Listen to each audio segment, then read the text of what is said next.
E kuptoj, kështu që mund t'jetë e kombinueshme.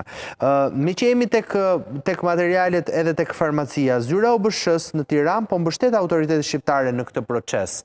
Tani, nuk e di nëse ka ardhur deri tek urdhri i farmacistit pikërisht ky vendim që do të merret për fundin e 2025-s dhe heqjen e këtyre termometrave. Nëse referohemi ligjit për pajisjet mjekësore, i cili mos e bëj është ligji 21/2020. Po.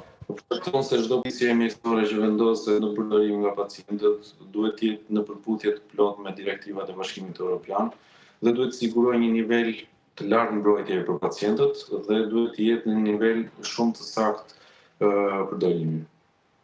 Pra, nëse i referohemi gjithmonë anës legjislacionit. Megjithatë, Marsil, të pyes pak, çfarë ndodh nëse na avulloj zhiva? Kalimi, më thënë, i largimi i avullit të zhivës dhe më pas kalimi i përgjithshëm në qarkullimin e përgjithshëm të gjakut. Po.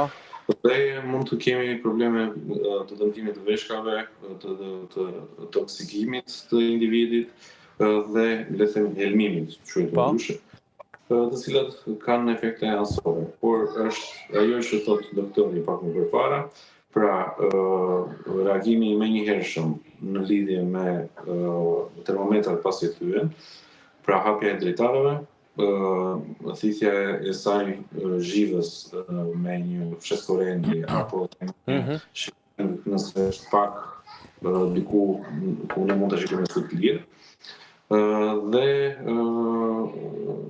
nxjerrja jashtë ambienteve ku ne jetojmë e zhivës. Dhe nxjerrja jashtë e saj, çështja është si të kapet, se ajo është kështu si një likuide që vështirë se... Është viskozë. Po, nëse marrim një shëring, apo nëse marrim me fshesë të korrendit, pjesa ku akumulohet mbetjet, do të hiqet dhe do të nxirret jashtë shtëpisë, do të njoftohen institucionet përkatëse për të zhivë. Ja themi këtë sepse duke ju referuar gjithmonë studimeve dhe gjithmonë studimeve dhe projekteve që bën organizata botërore e shëndetësisë, është për të parandaluar në problematikat e shëndetit të njerëzve, sepse ky projekt synonte që të parandalohet derdhja e zhivës në ambiente mbi 23.350 kg ose bëj. Dhe shpëtimi i jetëve të njerëzve mbi 1.8 milion jetë njerëzish.